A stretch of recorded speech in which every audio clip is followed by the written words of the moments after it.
started. So we'll call the meeting to order, and we will have the Pledge of Allegiance. I pledge allegiance to the flag of the United States of America and to the republic for which it stands, one nation, under God, indivisible, with liberty and justice for all. Okay. And we got, everybody put your cell phones on vibrate or silence or throw them out in the hallway, okay? And we'll have roll call Don Felton? Olivia Ryuta. and Bert Caldwell. So 3 out of 5, that is a quorum. We're good to go. I think there's only 4 of us now. 4 in a hole, 4 in a vacancy. Right, yeah. All right. So approval of the last minutes, and that says May, but that's not right. Oh, I'm reading the July minutes, no wonder. All right, I need a copy of the minutes, but, oh, thanks, Mike. I don't know if that's minutes, it's an agenda. Agenda, yeah, I'm sorry. I was reading the minutes, but, all right, approval of the July 13th regular meeting minutes. Any comments from anybody? No? Nope. So, you want to approve? Approve. You want to? I'll make the motion. I'll second it. Okay, we'll vote. All in favor? Aye. So carried. Okay, then public comment on items not on the agenda. And I got an email, and I guess it went to a couple other people, but I got an email that is concerned with the transient camps. It was, it was from BDG, whoever BDG is, The Bonner Development Group. Bonner Development Group, okay? I'm not all here tonight, so, hey, Louis. Hi. Glad to join us. Thank you. It says, I manage 2 parks for Bonner Development Group, and this summer I experienced an increase in transient, hobos, and homeless, whatever the appropriate term, people at the Memorial Park across from Town Pump.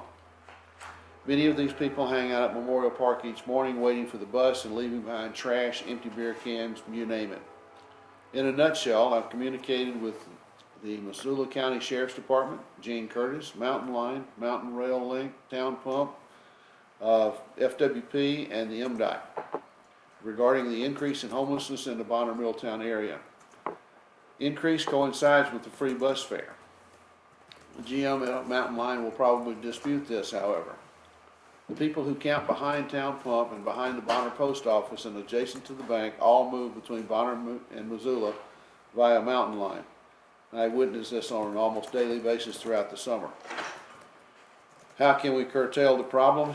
Suspend free bus rides and locate and break up the camps. Probably will not happen, so it'll persist until such time as Mountain Line imposes bus fares for its patrons. Just wanted to state my observations prior to your meeting. Thanks. That's Bruce Hall. So Okay. that's in the record. Are you aware of any of this from the Sheriff's Department? Yeah, I mean, it's not particularly new. I mean, I would take Mr. Hall's word for it that it's maybe increased recently. I don't know. And really, Travis has his finger on the pulse of the, kind of the fluctuations in population of transient folks. But I don't know, does that sound reasonable to you? Yeah, the last couple of summers have had sort of a more seasonal influx of people that are oftentimes some of the younger folks that we see on the streets downtown. And are oftentimes associated with the Rainbow Gathering, but not necessarily a part of that particular group. But Okay. around mid-July, we did see just a lot of people coming through town. I think there's something to be said for the increased sort of ability to get transportation around town, and that might be one factor. And I'd love to talk to folks in Mountain Line and see sort of what their drivers' experiences are and what they think about that. But we do have resources in terms of starting some of the conversations. So my contact information, if you wanted to put that in the record, and if I can receive emails, we have the ability to go and meet people where they're at through our HOT program, our outreach program, Okay. and really kind of start working on what choices are folks making, do they need help, is this a choice just to be living marginally in encampment and causing trash issues and human waste issues and Right. safety issues? Who owns the land? Are there trespassing issues involved, and that would be obviously law enforcement when it comes to trespassing, but we can start some of those conversations and we work really closely with law enforcement. So I would encourage, folks that see people that they might have questions about, they can always put someone on my radar, so to speak, and we can come out and have conversations. We actually have already helped people in this area before.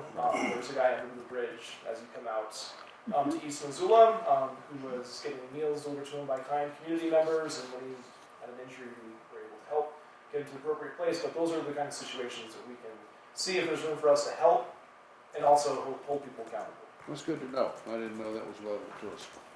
Yeah. Thanks. So I'll put just your email. Okay. And I had somebody that was living in a car, they started parking, I live in the corner of 3rd and West Riverside, Okay. and there was a car just kind of sitting there, and for a couple of days, it just seemed real strange, van type thing. And so then I went and looked in the back of it, and it looked like somebody was sleeping in there, and they were, just sleeping for the night and leaving kind of during the day. But I called the police department, and they came out and tagged it, and then it moved on with it. It means it had been tagged. So, I mean, we're getting good response, I think, Well, good. as long as we call things in. Glad to hear that. That's the only thing I knew of that was not on the agenda. Anything from you two? No. No? Anything from anybody else? Then we've got an introduction of our new Bonner School Superintendent, Mr. Jim Howard. Like to say a few words? Sure. We got one of your alumni here, by the way. Yeah, I hear that. Well, it's Probably still file on you. I'm proud and glad to be part of what, as I've been here 5 weeks now or so, I learned is a real strong tradition, just in terms of the commitment the community folks have to this great school and what the school and community connection is, and that's just makes the school a great place to be when you've got that kind of connection with the community. So I've been very impressed with the staff here and the connection with parents and parents' involvement in what happens there. So I think it seems like a great place to be, and I'm fortunate to be part of it and hope to provide the kind of leadership that can keep it that way and keep moving the right direction for Bonner kids. So, Good. What's the status moving on the new cafeteria? yeah, good question. The plans went to the architect, or excuse me, the plans went to the county for permitting last week. Okay. So we're pretty optimistic about maybe that getting out of there in 2 to 3 weeks. That would allow us to begin demolition and excavation right away almost. We're kind of ready to go on that as soon as the plans get out. So, Well, good. we anticipate bid walkthrough here in a week or two maybe, and then hopefully have bids coming in around the 1st of the month for the project and really get rolling. So I know it's been, for some of you connected to the community, it's been kind of a little bit of a waiting game, but I think we're finally at that point where we'll see some activity and get that thing done. Well, good. Glad to hear it. Do you expect it to be done this fall? I mean, before? Our target time frame is December still, and we think we're, in terms of close to that time frame, still on track for that. Well, that's moving pretty fast. Yeah, we'll see. I mean, I'm not the expert on that. I'm relying on Price Construction. They're our construction manager for the project, and they had a time frame, and we pushed it back, but the time frame had some room to move, and so that's why I think he's still pretty optimistic that if not December, maybe pretty close to mid-January. So. You know all the prices are alumni. Yeah. Oh, is that right? Yes, they are. Yeah, They I live know down that. Marshall Grade. Chad, and working with those guys already. And, Yeah. yeah. Chad's a pretty good kid. He'll do well. One comment I did hear about that, and this has been quite a long time ago. although they have they're gonna expand the seating and all that stuff, there was no money in there for the kitchen itself, as far as stoves or whatever they use for preparation now. And that was one thing that was bothering one person that I talked to, because everything there was, in that cafeteria, was built in well, the cafeteria part of it was built in 1961, I think. And so, just didn't, we have plans to alleviate the overcrowding problem, but the preparation was the thing that this person was most bothered with. So I guess the question I would have there, from what you said, Don, is are you worried, or is that person worried about the age of the equipment, or if there's enough equipment to satisfy the I think big enough and enough equipment to satisfy the growing population. That's the way I took it. Might be something to Those are put on your good radar. questions for me to learn a little bit more about. You know, we did make one minor expansion to capacity in the kitchen area already, and that was moving from a 2-sink unit to a 3-sink unit to meet some health and sanitation requirements. Right. That obviously doesn't increase our No, food production capacity, but that's an area that I haven't heard is an issue, and it may be because it's just not on my radar yet, so I'll definitely ask some questions. I appreciate well, yeah, you stepped right into it because it was all set Yeah. before you ever came. So, That is something I never heard Doug mention though, yeah. so. And I hadn't even thought about it either. This person just happened to mention it, so I thought, oh, gee, I never thought about that. But it was a valid question, I guess. Yeah. Well, you know, we're close to doubling our seating space, but that's not because we're feeding twice as many kids. We're just going to be able to feed them in hopefully 2 sessions rather than 3, which Right. does require some maybe increased capacity in terms of serving, but I don't know if it requires much increased capacity in terms of prep. I don't know. I have no I idea. can learn more for sure. Good questions. Anything else? No? All right. Moving on, we've got 2 guest speakers. One's the Chief of Police, Mike Brady, and the other is a substitute for TJ McDermott, our sheriff. And you'll have to pardon me, I'm having a senior moment. I've lost your name again. My name's Rob Taylor. I'm the support services captain at the sheriff's office. And if you, I would like to go ahead and get started with Chief, if that's okay, all right? Sure. All right, yes. Take away. Well, thank you for having me. I did get, just this afternoon, got the agenda item, and so it's something that we've been dealing with for over 2 years, so it's easy to explain where we've been and what we've gone through.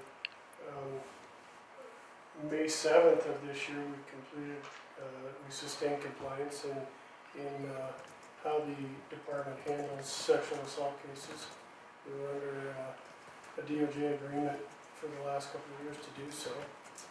And, you know, from the get-go, there was areas that we had to show improvement, that we had to change how we operated in these cases. And we applied that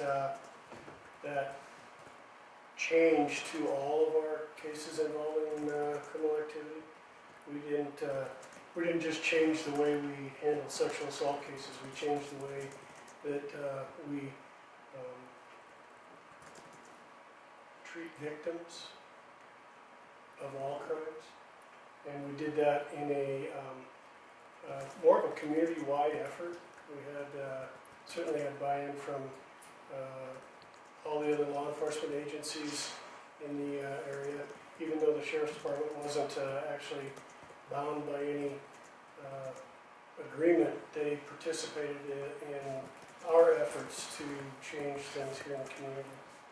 We had 10 areas that we really had to focus on, and that was improving our response to sexual assault, training in the areas of sexual assault, intervention, investigation, using our community partners for outreach, and also the training had to do with the initial response as well as the complete and total investigation, to include the agency partners at First Step Resource Center where the exams were completed. We also had to review our policies on operations as well as training, and we came up with a complete new policy for handling sexual assaults. Investigating non-stranger and alcohol and drug facilitated sexual assault. We had to move to a victim-centered response, and then we had to ensure that there was close oversight and supervision of the cases from start to finish, so that we can ensure that each and every step along the way was getting the attention that it needed. We had great coordination with our law enforcement community partners. One of those being the University of Montana Police Department, and there had not been the communication between departments that was needed up until this time. And we have since created same policies. We've created memorandums of understanding as to how these cases are handled from start to finish. We all operate on the same procedures for the initial response, and then we take those felony sexual assault cases on for both agencies. Then we had we've also, community partners included the hospitals, First Step Resource Center, the advocates, so that we ensured that we had a well-rounded, a victim can report at any one of those steps in the process. So if a victim reports to the University Sexual Assault Recovery Center, the response is the same. The services are available at any step in the process, and that was key to ensuring that we all were on the same page.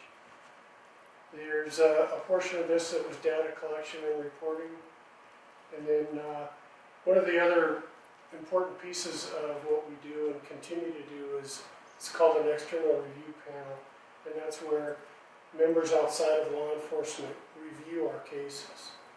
And if they have questions or concerns about how the case has been handled, then they bring them back to the police department. They notify the supervisors that they might have an issue with a certain detective or a certain cog in the wheel, so to speak, and then they'll address that. And we continue to have that external review. And then the community conducted sexual assault safety and accountability audit was a big piece of finishing up the project. So we sustained compliance, and by no means we would say that we're done with our efforts. Our efforts are continuing. We have not changed anything that that allowed us to maintain compliance or sustain compliance. The only exception to that is the external review panel was getting so bogged down reviewing cases because some of them are so time consuming, and they were listening to all the detective interviews, the victim interviews, the suspect interviews. So they're going to limit that to whatever they can get done in a day instead of 2 days. But they're still going to randomly select cases for review. So some of the things ongoing that we're doing is we're working with the Sheriff's Department on them developing policy. We've created a sex and violent crimes unit that includes advocates within the unit. It also includes a deputy county attorney within the unit. And so our efforts are to continue to bring partners together. And we've also are working with the county attorney and whatever they might see come up in their plans for review of their handling of sexual assault cases as well. That sounds good. Personally, I don't remember reading a lot of that in the newspaper and stuff. I've read about, you know, that you're in compliance and that sort of thing. Have you thought about putting out something that gives a little more information like what you just gave us? Well, we did do a press release, and we've also got our sustained compliance report on our website. Okay, So it's on the City of Missoula's website under the PD webpage. good. Personally, I was glad to hear, or glad to see that the university has just recently had a foreign person who is suspected of rape that has been retained, or it is an exact opposite of what happened a couple of years ago when they advised him he was being investigated and he fled the country. So I think that was a positive step. There's a great deal more communication between law enforcement agencies as well as the university amongst itself. And I think that their response to victims is, it doesn't compare. It's leaps and bounds above what it was. Good. The university cops, or police, were they included in your training and classes and stuff? Yes, or they have Sheriff's all been Sheriff's trained. Department too? The sheriff's department had some, but now I believe they're doing their own to bring up to speed. Great. Thanks for coming. I really appreciate it. You got any questions or thoughts? Well, I have a thought. Marty knows the police department's way of going, and the university now, him being the head of that probably has really made that a smoother transition because he knows how everybody thinks. Marty Ludeman. You're right. Chief Ludeman retired from the police department prior to this being Yes. put in place, but he also is a very easy person to communicate with, and he's very much on board accepting policy and changing their own policies and training their own people.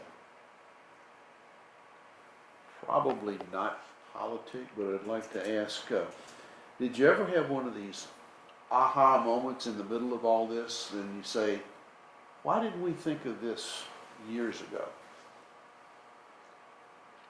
Well, I think you always think you're doing the best job possible, and until you're really forced to look at culture and the way you're doing things, it's hard to step outside the box sometimes. And culture does change. And we're changing culture. I first just want to say thank you for being here. I think it's a super important conversation to continue to have. It's not over. It's not fixed and we can just move on. It's a continuing conversation. How much do you see this kind of I think the elevated conversation in Missoula, how does that impact other communities in the state? Obviously, Bozeman is a kind of a similar college town, but how does that help, I think, change culture within other communities? I think that if you're an administrator in a university or you're a member of a police department, you should be aware of the changes that need to occur. We've had other departments around the country ask for policies and a review of what we're going through. And myself and the detective captain will be presenting as part of a panel for the International Chiefs Association at the end of October. That's got to make you feel good. It's That they're asking for your. well, yeah, it's great that there's an interest in changing and trying to be on the forefront of it. Yes. Anything else? Anybody else? No? You're up, Rob. Well, I guess to dovetail into what the chief had to say, and I guess the disclaimer is that I'm not actually the subject matter expert in this in our agency, although all of us in the administration are aware of the efforts that we're making alongside the city. But with, like all of you, I guess I'd like to thank the chief and his detective captain, Mike Collier, for the work that they put into this. And it's given us, as he said, we weren't actually included in the first or the initial investigation as a subject party, but that doesn't mean we wanted to sit by and think that we, had this thing whipped either. Well, we certainly went into it with our eyes open and as partners with the city police department and the university, and went through the process a little bit from the sidelines, but seeing what we could draw out of it to, move ourselves into the kind of the best practice arena. As they discovered what that was and made policies around it, we kind of unashamedly sort of ripped them off. So that's sort of the way it goes in police work, though. I mean, if you get a good policy and something that works and that is best practice, you share freely and you take freely, and that was something that we were able to do with the Missoula Police Department. I think one of our issues is, and there has been and continues to be, manpower, but we work every day on bringing our manpower up to snuff where it needs to be, and along with that, the training that goes along with those new deputies, and especially as we get new deputies, we have the opportunity to sort of ingrain this new investigative and sort of victim-based culture in those folks, and we send our already established folks to more and more trainings, pointed specifically at sex assault investigations, and I know that our undersheriff is really deeply involved with Just Response and some of the other crime victim advocate programs, and we've made some even structural changes within our department based around what the city has learned and what we've learned from them on their journey through this DOJ investigation. So one of the things is we added it's called a soft interview room, something that I don't think ever occurred to any of us back in the day that really meant a great deal to a victim. To be inside of a police agency or law enforcement agency in a comfortable, welcoming place. So that was something that we did, and we've just continued to enroll people into all the trainings that we can, that we I think are appropriate for and available to us for the investigation, and also participate in the same programs, that sort of collaborative response model that the chief spoke about, where we include and allow reporting in the same responsibility level. If it's reported to a crime victim advocate, we'll respond to that as well as if they walk through our front door in the same manner. So basically I'm saying a lot to say we're jumping right on board with what the city has accomplished, and we appreciate their hard work in it, and we appreciate the leadership that they've shown in getting this done for our community. Did I read correctly that the sheriff's department's had a couple extra openings added, or a couple patrols? We've been fortunate to get a couple of, a few full-time employee additions. I don't know if everybody knows this, but, and I'll always get this number wrong, but I want to say it was maybe we were like 56. Somewhere in the mid-50s for sworn personnel in the late 80s. And there was a layoff, and we've never recovered from that. So if you can imagine the ratio of people of sworn deputies to citizens from that time, and how losing some and how upside down that is now, to gain a few back is very helpful. So many of our folks wear not a couple hats, but 4 or 5 hats, and so it's very taxing on our manpower. And then when we're shorthanded, you can't just get fully qualified law enforcement officers, grab them off the street. Well, you can in some respects if you hire some previously employed cops from different places, but you still have to bring them, train them in your agency. And so what I'm saying is, it's not like you can just hire somebody and tomorrow your manpower's up to snuff. It takes a good year to get someone up and running as a professional law enforcement officer. So we've been in this kind of constant state of hiring and training, and hoping to fill all those spots with quality people, and it'll be a good service to the community, and so we continue to work on that. Good. Glad to hear it. Got anything? No? I was gonna say something snarky, because a lot of what we usually talk about the city of Missoula Police Department and the sheriff's office in the context of our challenges with the floaters on the river. But we look forward We to, understand. once all of your folks are up and trained, I'm sure we will have you back and can have that conversation. Fortunately, the weather is turning. Summertime. It's not Oh, the tube hatch? Yeah. it's not that time of year. Tube I might add hatches. just a little bit of perspective real quick. As the outreach coordinator for the pod, we've had some opportunities to work with law enforcement in a way that is a bit more proactive. And we've seen the crisis intervention training especially, which is a 40-hour full training. So when you want to talk about investing resources in law enforcement, a 40-hour training is a pretty big investment in personnel training. But we've seen situations in which a person that's escalated being told that they have to vacate, this particular situation was a street where there was a lot of illegal camping going on. And this guy came out of the trailer very escalated. And to see law enforcement calmly talk to him and then to actually use the presence of the Poverello Center as myself being there to try and help people, to have that role in de-escalating, it was incredible because this guy was very angry and a lesser trained person, might have said or done something to escalate the situation. So we've seen when things go right, where law enforcement oftentimes doesn't get credit for when things go right. It's been great to see that and to see the collaboration happening. It's been incredible. So there's a lot of respect for the challenging work that we expect law enforcement to do. Anything else? Just to and you guy, this is a little bit out of left field. The kind of research that's going into the local jail overcrowding, and I know that there's some research and there's some studying and some analysis going on.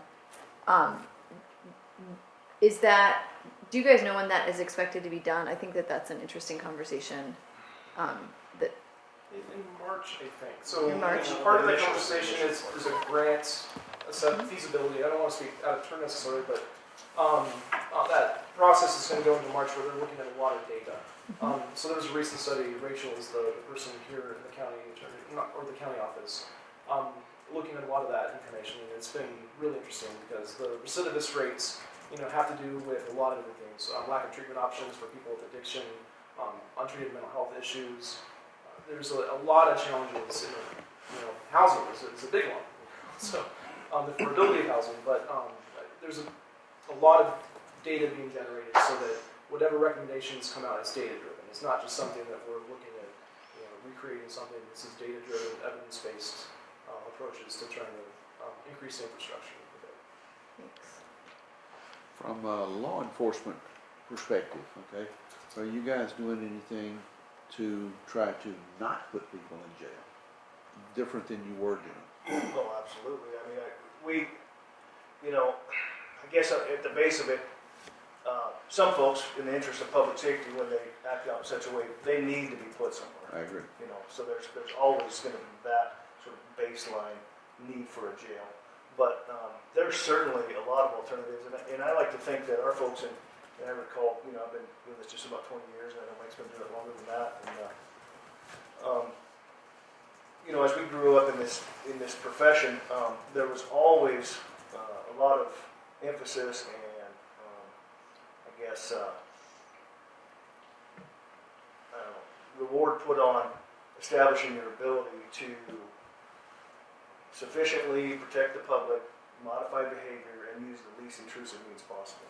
So, there are some alternatives, but I think as John's talked to, and as we're talking about with the jail diversion or alternatives to incarceration, the sort of brick and mortar options are super limited in this community, and so at least for us, we rely on our folks' ability to communicate, ability to collaborate with folks like the Poverello and different services to see if there isn't something suitable. If it's a crisis situation and if it's a public safety concern, yeah, they need to go to jail. Right. But if it's a warrant that might be able to be taken care of another day, there's no present danger to the public or anybody in particular, maybe we'll kind of talk to them about it, gather some information so we could revisit them if they didn't take care of it. Okay. We do some kind of on-the-street negotiation, I would say, Good. occasionally, you know, I mean, within the confines of the law and our policies, but. I have to say, fortunately, I've not had a whole lot of interaction with the departments. Still time, Bert. Yeah, that's right. Still Well, I've time. only been here 4 years. Give me a break. Okay. Anything else? Want to thank both of you for your time. Since Well- mental health seems to be a big issue, you know, and finding treatment and stuff, is there anything in the future that going to, you know, any services in the future that's being worked on or anything for that? Yeah, part of that conversation is, you know, some type of 24-hour drop-in center that's usable for anyone in a safe manner. And one thing has to be with first responders and law enforcement, they need something at 2 o'clock in the morning that's a safe place to take someone. And so that conversation is definitely happening at a lot of different levels. Yes. And that's going to be part of the jail diversion conversation. It's, okay, if we're diverting to jail, where do we divert? There's a woman named Teresa Williams who's working in the jail as a social worker. She's amazing. I check the jail roster almost once a day, unfortunately, because we have so many folks that do kind of pop up on a somewhat frequent basis in the jail. And to be able to communicate with a social worker within the jail environment and to start working on some of those issues when a person is sobering up is incredible. But one of the things we continue to have issues with is the barrier that alcohol produces. Because people detox and die. Sometimes that's happened in jail. Sometimes that is an admit to the hospital that's not appropriate. You know, I brought someone in that was suicidal. His blood alcohol content was 0.42, and it was going to take him around 20 hours to be in the ER until he could be assessed by a mental health professional. And those are some of the stories that we try and share with the community to say this isn't appropriate. The ER is not for someone to dry out over a 20-hour period in order to be assessed because it's triage emergency medicine and it shouldn't be used in that manner. So I think that's going to be a big part of the conversation. And with Medicaid expansion starting to come through next year, you know, we'll see more ability for people to get the case management they need. Right now, there's a big gap when it comes to folks that need treatment and can't necessarily get it, or don't even have the pay source through health insurance to get it. So it's tough, but the collaboration is increasing, and that's going to be critical. And you got a couple of, I think, very good people working along those lines too. And Emily Bentley, who is very smart, and Cole Morell, who is also very smart, and they're working on that whole work. So I think that we'll end up with some good results, good suggestions, good recommendations. Anything else? No? So we'll see you guys in the spring. Yeah, too. Well, just be careful when you go under the Man Bridge. That's right. Thanks for having us. Thanks Thanks very for much for coming. coming. Thanks for taking the time. You got it. Good meal. Good. So we move on. The bouquet period. Anybody got any bouquets? You got one. No, I just was, but I was just saying hi to them. Oh, you raise your hand. You gotta have one. Okay, well, we just from the Missoula Rural Fire District, we've been active this summer, of course, and quite a little bit more active than what we would like again in the Wildland Arena. And at the same time, it could have been a lot worse, but certainly our resources were stretched, as most of the western Pacific Northwest here. And we had structure fire last night, right over close here, 4-something this morning, 4:20 this morning, and the people did get out. There was 3 people treated for burn injuries at St. Patrick Hospital, and so don't believe that they are life-threatening. The trailer was a total loss, unfortunately, but they did get out, and that's what's most important. So we were busy this morning with that incident, and so I guess that's what I have to report. I just came from addressing a new recruit class of resident and volunteer firefighters that we're just starting too. So did that address this evening and came running this way. Last month, I was on my way this way and the big storm hit, so needless to say I was detoured, and we were we were knee deep in that. But that's what we do, and that's why we're glad to be here when things like that happen. So, Thanks for sharing. yes, sir. You have any trees blow down? So have you been up since 4 o'clock this morning? Yes, We'll sir. try to finish It's, soon. it's gonna go fast from here, okay? Thank you. Thank Thanks you a very lot. much. One thing we should do though, we should have Jim tell us a little bit about himself. Now, we did hear about the cafeteria. Oh, that's true. We didn't get to that part. It's not that exciting. Well, it is. Um, Most people don't know that you were in Missoula for a while.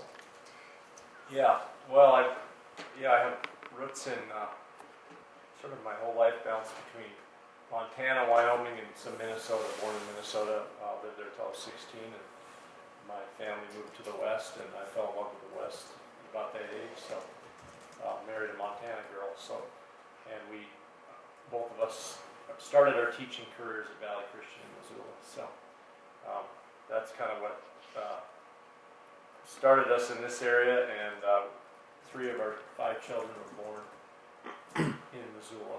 So in some ways, that's how those younger years of your life, I guess, as a couple, are pretty formative years, and Missoula's felt like home ever since. So that's one of the things that brought us back here. And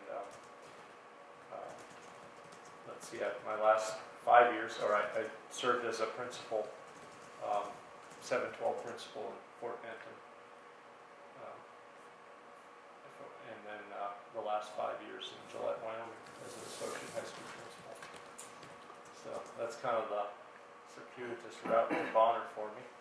And What you got here? yep, yeah. Good.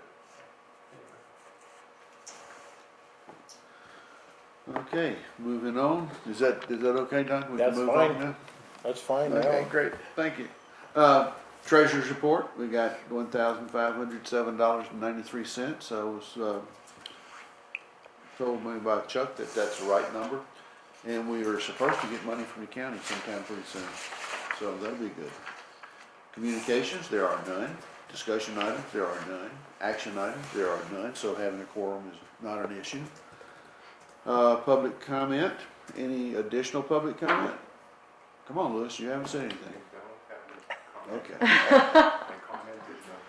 And then agenda items for future meetings. I don't have any. You? Now Shane was talking about the last time that you talked to him, wasn't he talking about doing that little study on that corner and seeing if he could get anything worked out? On the trail corner? Yeah. So we got that.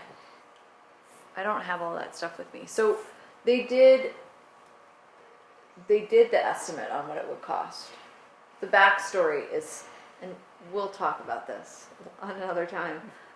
The trail effort, kind of the ongoing trail effort to connect a trail that will end at Tamarack, that will go from the Black Bridge to Tamarack, to connect it from Tamarack to East Missoula to Sharon and the bottom of Brickyard Hill. That has been something we have applied for a grant for, got denied a grant for, and then we're looking at applying again this summer. But it was something that we actually couldn't submit, and we needed the school to submit, and there was a leadership transition, and so we decided to step back and reassess. But we do have an estimate of what it will cost, and we can make the turn. If you ride your bike or walk between East Missoula and Bonner, the kind of tightest place is where Marshall Canyon runs into 200 and that curve right there. And so I think the challenge has been, a lot of it is actually pretty simple, but the challenge is how do you get a pedestrian trail around that piece without building some kind of complex bridge structure-y thing. And so it is doable. It is still quite expensive, but it's something that we can, the next round of transportation alternative money, we're going to be ready for it. That's my goal. But the school in the past has been a supportive partner, and it has kind of pretty exciting implications for safe routes to school for the kids who live on the kind of that end of the district. So we will talk more, have the opportunity to. We have like 2 years, right, Louis? Comes up every 2 years, so we'll be prepared. Then other potential topics would be eventually getting access to the Milltown River Park, Yeah. to River Park. Which Yeah. is, the status on that is at the moment unknown. Okay. We should, I mean, it would be good to have Mike. Mike was pretty I hopeful. talked to Mike today, actually. I was out at the fishing game and so, but he said they had a big thing there this Saturday. weekend. And, that they had quite a few trails down off the overlook Yeah, that was on the other side. on the other side and stuff. But he didn't mention this side. And then, as far, last I heard, International Paper Lawyer and the state's lawyer were still talking and negotiating, possibly giving us the road that goes under the railroad track around the south side without having for us to have to take the dump in the middle. But that's the conversation, I don't know details on it. Well, it'd be good to get Mike in also, because I know that there was the hope to talk to Harris Thermal, right? Harris Thermal? Yes. Yes. About getting a trail north of the Black Bridge along the water. Why don't you see if we can get Mike in here next month? You know. I do. Okay, you can reach out to him. I will. Okay, They'll probably be out there tomorrow too. next meeting is October the 12th, right here. Same time, same place. Do I hear a desire to adjourn? I'll make the motion. Good deal. Oh, I'll second that. All in favor? Aye. Passed. See you next month. Thank you very much.